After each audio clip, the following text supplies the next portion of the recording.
शहरातील बसस्थानकात दिनांक 27 फेब्रुवारी रोजी मोठी गर्दी पाहायला मिळाली. महाराष्ट्र राज्य परिवहन महामंडळ एसटीच्या नव्या नियमानुसार महिलांना 50% तर 75 वर्षावरील ज्येष्ठ नागरिकांना 100% तिकीट सवलत मिळण्यासाठी कॉमन मोबिलिटी कार्ड अनिवार्य करण्यात आले आहे आणि त्यामुळे हे कार्ड काढण्यासाठी महिला व ज्येष्ठ नागरिकांनी बस स्थानकात मोठी गर्दी केली आहे. सकाळपासूनच कार्ड नोंदणीसाठी लांबच लांब रांगा लागल्या होत्या.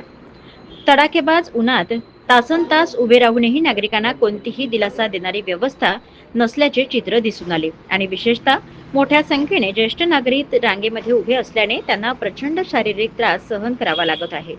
असे बस स्थानक परिसरातील पिण्याच्या पाण्याची सोय नाही आणि सवलतीसाठी शेडची व्यवस्था नाही, तसेच बसण्याचीही पुरेशी सुविधा उपलब्ध नसल्याने नागरिकांमध्ये तीव्र नाराजी व्यक्त होत आहे.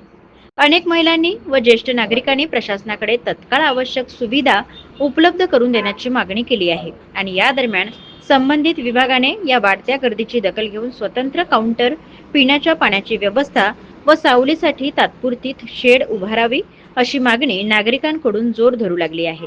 प्रतिनिधी श्याम वाळस्कर, सत्यलढा न्यूज, मूर्तिजापूर. बोरगाव निकोटून आम्ही 9च्या गाडीने आलो, 10 वाजता पोचलो. तर आम्हाला अतिशय लाईन लावायचं काम पडलं.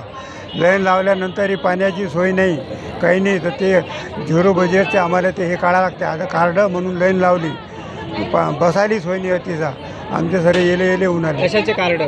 याचं एस टी महामंडळाचं कार्ड काढायसाठी. आता कुठून आले मावशी? आम्ही कारलीवरून आलो सकाळच्या गाडीनं, 7:30च्या गाडीनं. किती वेळ झाले लाईनमध्ये? 8 वाजतापासून लागलो. 8 वाजल्यापासून हो. लागले. काही पाण्याची सोय? काही पाणी नाही ना, काहीच नाही. सगळं हे या बाईच्या उभं नाही राहणार. ते बाई गाडीवर जाऊन बसली. शेवटी काय करणार आहे? काय काका? आम्ही बोरगाव निंगोटचे राहणारे जानराव गोविंदराव जोगी. सकाळपासून आम्ही एका लाईनीत उभे असून पाण्याची सुद्धा सोय नाही आहे, बसाची सुद्धा सोय नाही. असा त्रास होऊन राहिला. कशासाठी? आम्ही हे कार्ड महामंडळाचं कार्ड काढण्यासाठी आलो, हाफ तिकीटचे. तर त्रास फार होऊन राहिला. कंबरकार विरईतून आली होती बसायला साव. आम्हाला त्याचा आज एकादशी आहे. काय करा, किती बसा आता, किती घंटे थांबा. किती वाजता आले? मी आली 11 वाजता. पाणी गिनी काही प्यायला व्यवस्था आहे का पाण्याची? नाही, पाण्याची व्यवस्था आहे नाही? काही नाही, पाणी नाही, काही नाही. थकलो आम्ही नेरा. ते काय ते एकादशीवाल्या बाया गळ्यातल्या. सोनोने आहे. 11 वाजतापासून आलेलो आम्ही ब्रह्मीहून. इथं पाण्याची सुविधा नाही, काहीच नाही. भरपूर वेळ उभं राहून पाय कंटाळलो.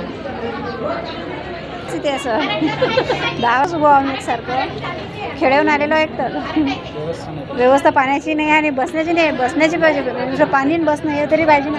मधातून गेलं तर मग लाईनमध्ये नंबर कटून जाते. बरं, या माध्यमातून परिवहन मंत्र्यांना काय सांगा? काहीतरी म्हणजे याच्यातून काही ना काही सुविधा, काही ना काही चान्स असं तरी पाहिजे ना. काही ना काही की बा काहीतरी बा थोडंसं टायमिंग असं तसं. एक तर कसं जसं जसं माहीत झालं तसं तसंच येते ना कोणी. बाबूसिंग बक्षीराम राठोड, आले? 10 तोंडा. बरं, कशासाठी आले? हे कार्डासाठी, कशाचं कार्ड? एस टीचं, बसेसचं, रेल्वेचं. थकले आता? काय चालता येत नाही, टोंगळे दुखते म्हणून अशी बसलो. काही पाणी गिनी आहे इथे? पाण्याची व्यवस्था? काही नाही, पाण्याची व्यवस्था नाही बाबा, म्हणून त्याची बसलो मी. बुटी नंबरात बसवलं. पाण्याची व्यवस्था नाही. लवकर जागा इथे दिवसात घुसून जाते. 11 बाजू हुटरही करतात नाही कोणासंग. जेवण लोक आम्हाला लढून देणार बाय. जिल्ह्यातील सत्यलढाच्या महत्त्वपूर्ण घडामोडी पाहण्यासाठी आपले Satyaladha YouTube news channel subscribe करा, बेल आयकॉनला क्लिक करा आणि रहा सदैव अपडेट.